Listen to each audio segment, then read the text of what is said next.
Selama bertahun-tahun, Indonesia kerap dipandang dunia hanya sebagai pasar. Pasar besar dengan ratusan juta penduduk, pasar yang ramai dengan konsumsi tinggi, pasar yang menggiurkan bagi produk asing, tetapi tetap saja pasar. Dari teknologi komunikasi, aplikasi keuangan, hingga sistem pembayaran, sebagian besar datang dari luar. Kita menjadi pengguna setia, pelanggan loyal, tetapi jarang sekali diposisikan sebagai pencipta. Narasi itu begitu lama tertanam hingga perlahan dianggap sebagai takdir. Seolah sudah kodratnya negara berkembang hanya membeli, bukan menentukan arah. Namun di tahun 2025, tanpa gempita konferensi global, tanpa peluncuran megah di panggung dunia, dan tanpa iklan bombastis, sebuah inovasi sederhana justru membalik peta kekuatan ekonomi digital Asia. Bukan rudal, bukan tambang nikel, bukan pula proyek raksasa bernilai triliunan dolar. Inovasi itu bahkan terlihat remeh di mata sebagian orang. Hanya sebuah kotak hitam putih yang bisa dipindai dengan kamera ponsel. Namanya QRIS. QRIS, singkatan dari Quick Response Code Indonesian Standard, pada pandangan pertama tidak tampak revolusioner. Ia bukan teknologi tercanggih. Ia tidak menjanjikan kecerdasan buatan futuristik atau blockchain yang rumit. Ia hanya menyatukan sesuatu yang sudah ada. Justru dari kesederhanaan inilah kekuatannya lahir. Ketika banyak negara berlomba menciptakan sistem paling mutakhir, Indonesia memilih jalan berbeda. Jalan yang tenang, pragmatis, dan berpihak pada kepentingan publik.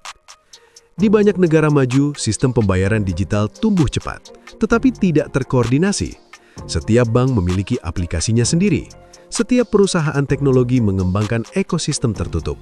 Setiap platform ingin menjadi yang dominan. Hasilnya adalah fragmentasi. Konsumen dipaksa mengunduh banyak aplikasi. Pedagang harus menyediakan berbagai alat pembayaran. Biaya meningkat, efisiensi menurun, dan ketergantungan pada pemain besar semakin dalam. Ironisnya, di tengah kemajuan teknologi, sistem justru menjadi rumit. Indonesia melihat masalah itu sejak awal. Melalui Bank Indonesia, negara tidak memilih untuk bersaing dengan pelaku usaha, tetapi hadir sebagai arsitek. QRIS lahir bukan untuk mematikan inovasi, melainkan untuk menyatukan. Satu standar nasional yang dapat digunakan oleh siapapun, bank besar, bank kecil, perusahaan fintech, hingga pedagang kaki lima. Semuanya berdiri di atas fondasi yang sama. Satu QR Code untuk semua aplikasi. Tidak ada dominasi satu merek, tidak ada monopoli satu korporasi. Keputusan ini sederhana, tetapi dampaknya luar biasa. Dalam waktu yang relatif singkat, adopsi QRIS melesat. Puluhan juta pengguna aktif tercatat, puluhan juta merchant bergabung. Pertumbuhan transaksi melonjak lebih dari 100% secara tahunan. Dari kafe modern di pusat kota hingga pedagang cilok di pelosok desa, semuanya terhubung dalam satu sistem pembayaran nasional. Ini bukan sekedar transformasi teknologi, ini adalah perubahan perilaku ekonomi masyarakat. Dunia mulai bertanya-tanya, bagaimana mungkin negara kepulauan dengan ribuan pulau, ratusan juta penduduk, dan tingkat literasi keuangan yang tidak merata bisa menyatukan sistem pembayaran digital dengan begitu cepat? Jawabannya tidak rumit, karena QRIS tidak diposisikan sebagai produk elit, melainkan sebagai alat inklusi. Ia dirancang untuk mudah, murah, dan dapat diakses siapa saja. Negara hadir untuk memastikan bahwa teknologi melayani masyarakat, bukan sebaliknya. Ketika fondasi di dalam negeri sudah kokoh, Indonesia tidak berhenti. QRIS tidak puas hanya menjadi jago kandang. Perlahan tapi pasti, sistem ini melangkah ke luar batas negara. Dimulai dari Asia Tenggara, kawasan dengan mobilitas manusia dan uang yang sangat tinggi. Thailand, Malaysia, dan Singapura menjadi saksi awal. Warga Indonesia yang berwisata ke Bangkok atau Kuala Lumpur kini tidak lagi sibuk mencari money changer. Tidak perlu menukar uang tunai, tidak perlu kartu asing. Cukup membuka aplikasi di ponsel, memindai QR, dan transaksi selesai. Rupiah otomatis dikonversi ke mata uang lokal. Pedagang menerima pembayaran tanpa repot. Semua berjalan di belakang layar, tanpa drama, tanpa ribet. Inilah kekuatan tersembunyi QRIS. Ia bekerja diam-diam, tetapi dampaknya nyata. Ketergantungan pada dolar Amerika Serikat perlahan berkurang. Melalui mekanisme local currency settlement, transaksi lintas negara menjadi lebih murah, lebih cepat, dan lebih berdaulat. De-dolarisasi yang selama ini sering dibicarakan di forum-forum besar justru berjalan senyap lewat transaksi sehari-hari. Puncak pengakuan dunia datang ketika kris resmi digunakan di Jepang, sebuah negara yang dikenal disiplin, maju, dan sangat selektif terhadap sistem asing.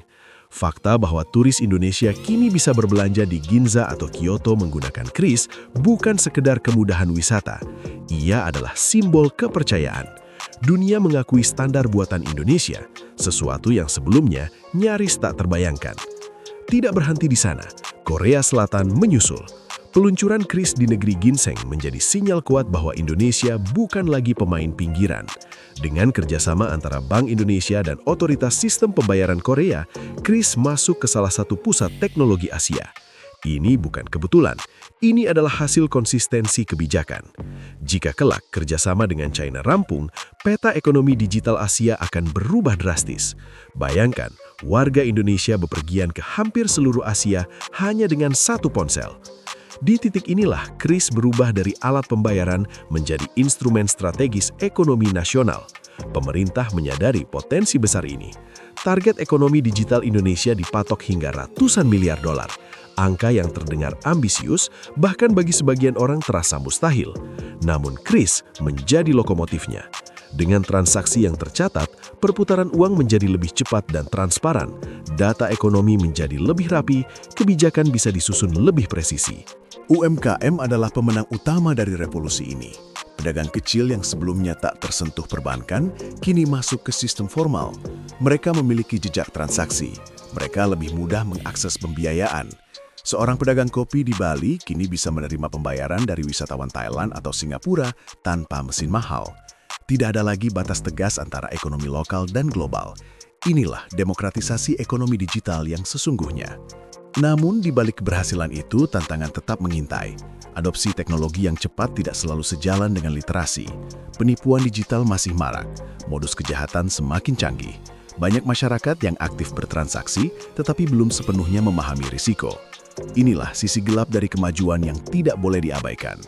Negara tidak bisa hanya membangun sistem, negara juga harus melindungi penggunanya. Industri fintech Indonesia sepanjang 2025 bergerak di medan yang kompleks. Pinjaman daring masih relevan bagi masyarakat yang belum terjangkau bank, tetapi juga memicu kekhawatiran soal bunga dan tata kelola. Disinilah peran regulator menjadi krusial. Bank Indonesia, OJK, dan komunitas fintech harus berjalan seiring, menjaga keseimbangan antara inovasi dan perlindungan konsumen. Tanpa keseimbangan, kepercayaan bisa runtuh. Di saat yang sama, kecerdasan buatan mulai masuk ke sektor keuangan. Indonesia tercatat sebagai salah satu negara dengan tingkat adopsi AI tertinggi di Asia Pasifik. Namun adopsi tidak selalu berarti penguasaan. Banyak teknologi masih digunakan di balik layar. Indonesia berisiko kembali hanya menjadi pengguna, bukan produsen. QRIS mengajarkan satu pelajaran penting. Kedaulatan digital tidak selalu datang dari teknologi paling canggih, tetapi dari standar yang tepat dan keberanian negara untuk memimpin.